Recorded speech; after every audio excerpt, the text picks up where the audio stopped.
یہ سوال کیا ہے کہ صبح شام پڑھنے کے لیے ذکر اذکار جو قرآن کریم سے ثابت ہوں وہ بتا دیں۔ قرآن کریم سے ہی کیوں میاں؟ حدیث میں جو آئے ہیں حضور صلی اللہ علیہ وسلم بتائیں وہ کیوں نہیں؟ بہت سے قرآن کریم میں بھی ہیں، مثلا ہر نماز کے بعد آیت الکرسی پڑھنی چاہیے۔ عقبہ بن عامر جوہنی رضی اللہ عنہ نے عرض کیا تھا کہ اللہ کے رسول کو ایسی چیز بتا دیں کہ جنت میں داخلے کے لیے اللہ نے جو بھیجنا ہے تو موت کے علاوہ کوئی چیز رکاوٹ نہ بنے۔ تو آپ نے فرمایا تھا ہر نماز کے بعد آیت الکرسی پڑھ لیا کرو۔ ایک روایت میں آیا ایک صحابی رضی اللہ عنہ سے کہا تھا کہ ہر نماز کے بعد یہ جو چاروں کل ہے نا آخر پہ یہ پڑھ لیا کرو، تو یہ پڑھ لیا کیجیے۔ 5 نمازیں ہوئیں تو دن میں 5 مرتبہ آیت الکرسی ہو گئی اور 5 مرتبہ یہ نمازیں ہو گئیں جن کا اب سے تذکرہ کیا ہے۔ یہ بہت چیزیں مل جائیں گی۔ اسی طرح حضور اقدس صلی اللہ علیہ وسلم نے ان لوگوں کے متعلق بھی بیان کیا جو لوگ سورہ مومن کی ابتدائی آیات کی تلاوت کرتے ہیں۔ سورہ مومن کی جو ابتدائی آیات ہیں وہ سورہ مومن میں آتی ہیں، انہیں پڑھ لینا چاہیے۔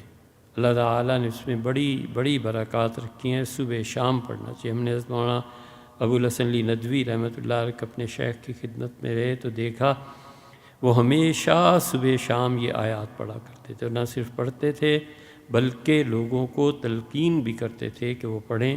حضور اقدس صلی اللہ علیہ وسلم نے بھی ان چیزوں کو پڑھنے کا حکم ارشاد فرمایا۔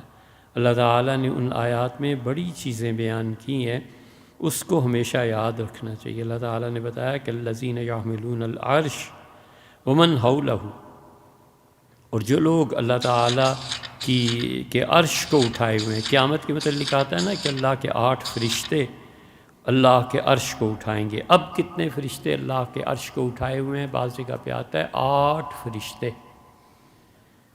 ہندوؤں کی جو میتھالوجی ہے کہ ایشور بھگوان نہیں، ایشور کے تخت کو 8 جانوروں نے اٹھا رکھا ہے، یہ اس کے قریب قریب جا کے بات پڑتی ہے۔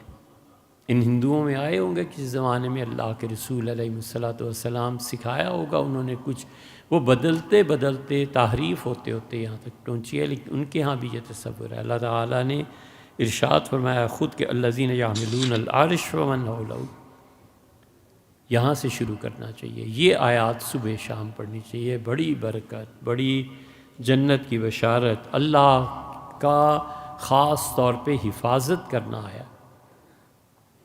الذین یحملون العرش، وہ فرشتے جو اللہ کا عرش اٹھائے ہوئے ہیں، ومن حولہ، اور ان کے قرب و جوار کے فرشتے جو عرش کے قریب ہیں، جو عرش سے نیچے ہیں، انہی میں وہ حضیرت القدس بھی آ جاتا ہے۔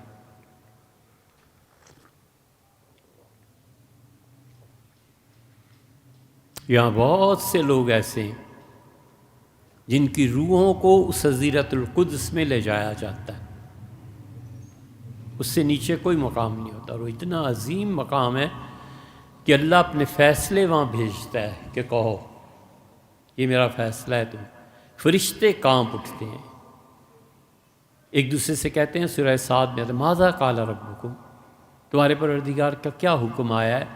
پھر بجائے اس کے کہ فرشتے ایک دوسرے کو جواب دیں، لرز اٹھتے ہیں اور طوفان گویا بپا ہو جاتا ہے۔ قالوا الحق، کہتے ہیں سب کے سب مل کے اللہ جو آپ نے فیصلہ کیا سو برحق، وہو العلی الکبیر، اللہ کی ذات بہت بلند و بالا ہے، بہت بڑی ذات ہے اللہ کی۔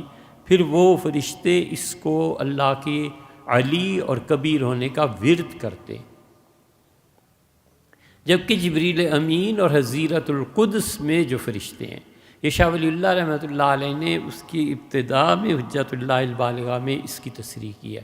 شاہ صاحب رحمۃ اللہ علیہ نے وہاں پر علم نجوم کا بھی ذکر کیا ہے۔ شاہ صاحب چونکہ ماہر تھے ان چیزوں کے، اور امت اس وقت دلی والے کیا حضرت رحمۃ اللہ علیہ کے علم کو اٹھا سکتے، اسی لیے یہ علم نجوم میں ستارے کسی خاص ترتیب میں جب آتے تھے تو علماء علم نجوم مملکت کو بتاتے تھے، صدر مملکت کو، المومنین یا کسی کو، کہ زلزلہ آ رہا ہے اور آپ کچھ کریں۔ یہ جو آج کل ایک فن لینڈ کے یا کہاں کے ہیں بہت ہے نا شعرا کہ انہوں نے زلزلے کو ناپ لیا اور زلزلے میں چاند اور تاروں کی، یہ کون سی بڑی بات ہے؟ بات اتنی سی ہے کہ آپ نے پڑھا نہیں اور اپنے جہالت کی وجہ سے ان چیزوں سے متاثر ہوتے ہیں۔ علم نجوم اب کہاں پڑھاتا ہے، کوئی جانتا ہی نہیں۔ اللہ نے فرمایا وَمَنْ حَوْلَهُ، میرے وہ فرشتے جو میرے عرش کے قریب ہوتے ہیں، یُسَبِّحُونَ بِحَمْدِ رَبِّهِمْ، اپنے پروردگار کی تسبیح اور ہم دونوں ملا کر بیان کرتے ہیں۔ ہم نے ریزہ الماس میں وہ جملے جمع کر دیے، سبحان اللہ وبحمدہ، سبحان اللہ العظیم، سبحانک اللہم وبحمدک، یہ بہت سے جملے ہیں۔ فرشتے مسلسل اسے پڑھتے رہتے ہیں۔ یؤمنون بھی، دوسری چیز یہ ہے کہ وہ اللہ پر ایمان لاتے ہیں۔ تیسری کام یہ فرشتے جو اللہ کے عرش کو اٹھائے ہوئے ہیں، ان جیسے پاک لوگ، دیکھو تیسری بات کتنی بڑی بیان کیا ہے، یستغفرون للذین آمنوا، زمین میں جن لوگوں سے گناہ ہو جاتے ہیں ان ایمان والوں کے لیے، یہ نہیں کہا نیک کام کرنے والوں کے لیے، صرف ایمان کی شرط لگائی ہے کہ مومن آدمی کتنا ہی گناہ گار کیوں نہ ہو، وہ اللہ کے فرشتے وہاں اس کے لیے مغفرت کی دعا مانگتے ہیں کہ اللہ یہ ایمان والا تو بہرحال ہے، اللہ اس کو معاف فرما دے۔ یستغفرون للذین آمنوا، وہ کیا کرتے ہیں؟ ایمان والوں کے لیے اللہ سے معافی کی دعا مانگتے ہیں اور کہتے ہیں ربنا وسعت کل شیء رحمتا و علما، اللہ آپ کے علم نے اور آپ کی رحمت نے اس ساری کائنات کو گھیر رکھا ہے، کوئی چیز نہیں جو تیرے علم سے دور ہو اور کوئی چیز ایسی نہیں جو تیری رحمت کے بغیر قائم ہو۔ رحمت کی وجہ سے وجود قائم ہوتا ہے نا، جب اپنے وجود کی اتنی نفی ہو جائے کہ محض رحمت باقی رہے، یہ وحدت الوجود ہے جو مثنوی میں اور ابن عربی میں۔ اتنی سی بات معلوم نہیں اور وحدت الوجود کو شرک قرار دینا ظلم نہیں یار، اور کیا ہے؟ اور کیا کرتے ہیں وہ؟ فاغفر للذین تابوا، کہتے ہیں پروردگار ہر وہ شخص جو تجھ پہ ایمان لایا ہے اور اسے توبہ کی ہے، دوسری شرط آ گئی واتبعوا سبیلک، اور اللہ وہ تیرے راستے پہ چلنے کی کوشش کرتا ہے، وقیم عذاب الجحیم، اللہ اس ایمان والے کو جہنم سے بچا۔ تھوڑی چیزیں ہیں مومن کی مغفرت کے لیے اور مومن کی معافی کے لیے اللہ کے فرشتے درخواست کرتے ہیں کہ اللہ اسے جہنم سے، ربنا وادخلہم جنات عدن التی وعدتہم، اللہ اس جنت عدن میں انہیں داخل فرما جس کا آپ نے ایمان والوں سے وعدہ کیا ہے۔ اور اگلی بات سنو، کیا بات ہے، ومن صلح من آبائہم، اور اللہ ان کے باپ داداؤں میں بھی جو نیک آدمی تھا نا، اللہ اسے بھی جنت عدن دے اور اسے بھی معاف کر۔ تو ماں باپ کا صالح ہونا یہ اتنی بڑی چیز ہے، اس پہ اللہ نے چاہا تو کسی دن بات کریں گے۔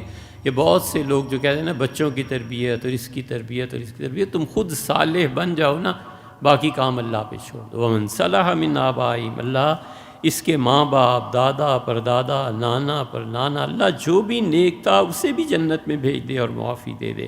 وازواجہم، اور اللہ ان کی بیویاں اور ان کے شوہر، اللہ ان کے دوست، دوسرا ترجمہ کیا گیا، اللہ ان کے دوست جو بھی تھے لیکن وہ تیرے نیک بندے تھے، اللہ ان کو بھی بخش دے۔ وذریاتہم، اور اللہ جو ان صالح لوگوں کی آگے اولاد قیامت تک آ رہی ہے، اللہ ان کو بھی معاف فرما دے۔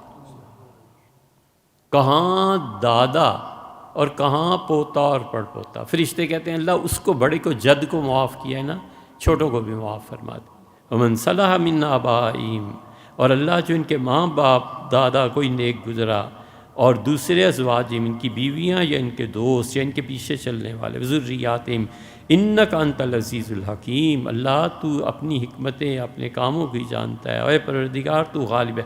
وقہم السیئات، اور اللہ اس وقت دنیا میں جو بھی ایمان کے ساتھ ہے اللہ اسے اپنی نافرمانی سے بچا لے۔ مغفرت تو بعد میں آئے گی نا، اللہ فی الحال اسے اپنی نافرمانی سے بچا لے۔ یہ جو ہے نا کہ انہیں نافرمانی سے بچا لے، یہ ہوتا ہے، گناہ میں کوئی کسر نہیں باقی چھوڑتا۔ عین موقع پہ ایمرجنسی آ جاتی ہے اور کچھ نہیں کر سکتے، عین موقع پہ بارش شروع ہو گئی، اب کیا کریں۔